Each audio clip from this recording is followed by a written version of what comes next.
경술국지 100도를 맞아 이곳에서 장시 개명을 소재로 한 연극이 열렸다. 대구를 배경으로 식민지의 참상을 알리는 일본 한복판에서, 그것도 일본 극단에 의해 올려진 연극이다.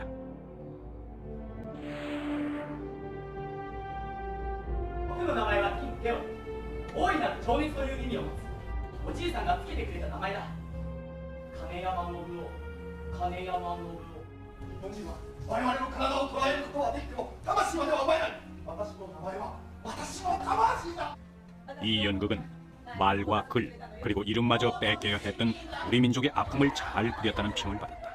名前というのはその人の全てですね。その人の名前を奪うということがどういうことか、その人の存在を抹殺してしまうこと、人類史上初めてのことじゃないです。 6.25 때 홀로 월남, 본명을 증언해줄 사람이 없었던 이 할아버지. 오늘날까지 장시 개명 때의 이름 춘윤호, 즉 즈바키 윤호로 살아오셨다는데, 즈바키가 일본에서 얘기한 것이 아니에요. 거치면은 죽은 조상 앞에 가면 따뜻하지만 이름을 막 거치고 죽으면 조상 앞에 가도 내가 할 말이 없잖아요. 장시 개명은 우리 민족의 이름을 반년 만에 80%나 바꿔놓은 인류사 유례없는 일이었다. 이런 기회를 놓칠 수 없었던 당시의 일본 장명가들은 이 땅에 일본식 장명법을 퍼뜨렸다. 그중 한자의 획수로 이름의 좋음과 나쁨을 구분하던 구마사키 수리 성명학은 아직도 건재하다. 일반 대중들에게 너무 깊이 인식되어 있기 때문에 이 영문이 없어지지는 않을 것입니다. 또한 일제는 원활한 식민 통치를 위해 고적의 한글 이름을 기재하지 못하도록 했다. 일제의 영향으로 완전히 자리 잡은 한자 이름과 일본식 장명법, 나라를 뺏긴 지 100년이 지난 오늘 우리 이름에 가는 길을 묻는 이유다. 우리 조상들의 이름 짓는 법은 특별히 유별나지 않았다. 비록 한자지만 그저 좋은 뜻을 이름에 남기고자 했다. 이는 학문을 쉬지 않고 오래 하라는 뜻에서 아들의 이름을 오렐구로 한다는 아버지의 마음에서 자란 이름은 단순한 호칭을 넘어 자기의 뿌리와 근본인 것이다. 친구들의 본명을 알고 불러주자는 민족학급의 약속. 그러나 제1교포 1세대인 아이들의 할아버지 할머니는 그 약속을 지키기 어려웠다. 차별과 멸시 속에서 살아서는 일본인 이름으로 살아온 그들, 죽어서나마 이렇게 한 점 뼈가 돼 제 이름을 써보고 있다. 일본에서 제1교포들이 본명을 마음 놓고 쓸 수 없는 이유는 비록 한자 이름이라고 하더라도 일본 이름과 확연히 차이가 나기 때문이다. 이 신사의 봉원비에서 보듯 일본인의 이름은 네자의 한자 이름이 대부분이다. 또한 우리와 일본은 이름의 글자 수만이 아니라 장명법에서도 차이가 난다. 비록 한자지만 좋은 뜻의 이름을 짓던 우리와는 달리 일본의 이름은 획수를 중요시한다. 한자의 획수로 이름의 좋고 나쁨을 판단하는 이 장명법은 수리성명학 또는 성명판단이라고 불린다. 일본의 신생아들에게도 적용되는 이 수리성명학은 일제강점기 구마사키 겐노라는 장명가의 것이라고 한다. まさに剣王流の生命判断でございまして、ベースは4文字ですからね、1文字言うたら全部ほとんど韓国の方が1文字プラスアハラすることは、さあややクエスチョンマークで合わない場合もあるかもしれませんわね。 그런데 놀라운 사실은 우리나라에서도 대부분 이 장명법을 사용하고 있다는 사실이다.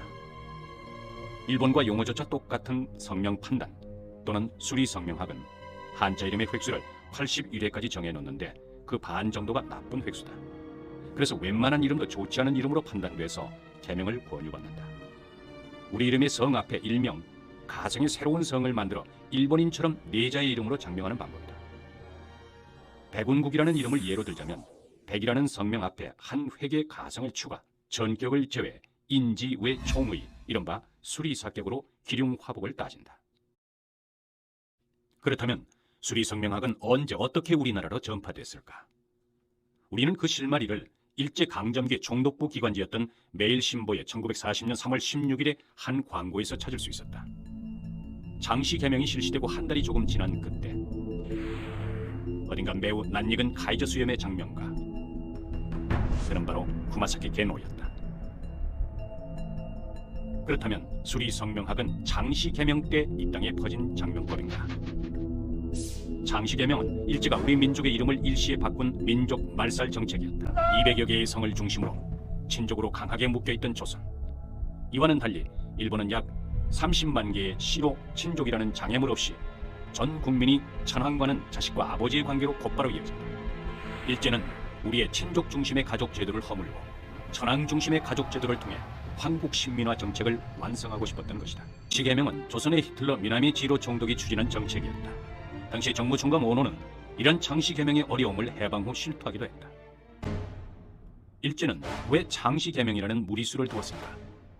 황국 신민화 외에도 당면한 목적이 있지 않았을까?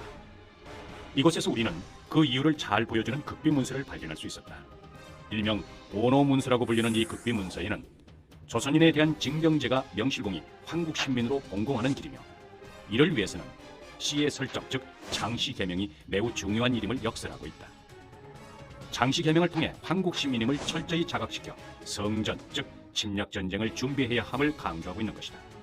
특히 창시개명을 실제로 위반했던 조선 총독부 항모국장 시오바라 도키사부로는 조선인 청년 훈련소장을 겸하기도 했다.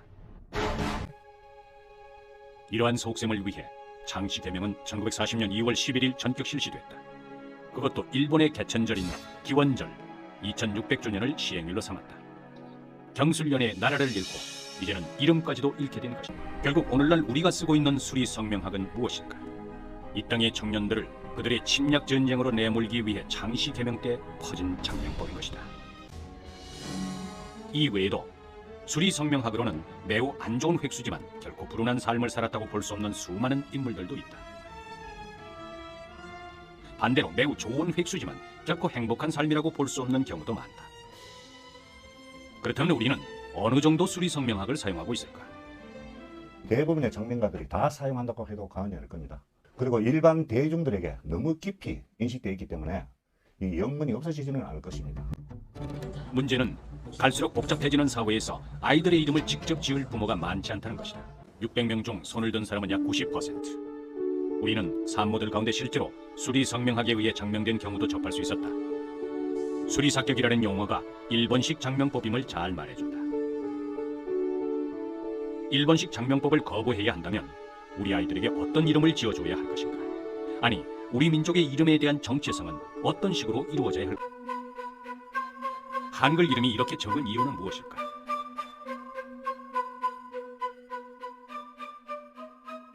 우리 문헌상 최초의 한글 이름은 석보상절에서부터 나타난다.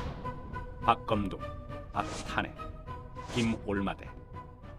우리말 이름은 아주 오래전부터 있었다. 이곳에 묻힌 것으로 전해지는 신라시조 박혁거세. 삼국유사는 그가 불건해의 왕이라고도 불렸다고 기록하고 있다. 이는 붉은 해 또는 밝은 해라는 우리 이름의 한자 표기라고 한다. 누리를 밝히는 사람, 붉은 누리 이런 뜻을 적는데 혁자, 거자, 세자를 가져왔을 따름이요. 왕 이름까지도 순 우리말이라. 수많은 이름들이 있고 그 이름에 대한 생각 또한 다 다른 것이다. 그러나 우리 이름은 한자 이름이나 일본식 장명법에 너무 오랫동안 길들여져 왔다.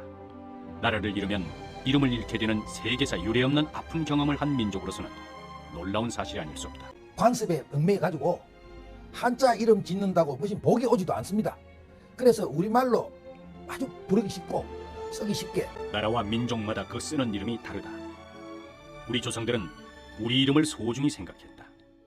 그러나 우리는 아직도 일본식 장명법과 한자 이름이라는 틀에 갇혀있다. 좋은 뜻을 쉽게 적고 불러줄 수 있는 우리 말과 우리 글 이름을 두고서 말이다. 한 사람의 운명까지도 바꿔놓을 수 있는 이름. 경술국지 100도를 맞아 이제 진지하게 우리 이름에 가는 길을 물을 때가 됐다.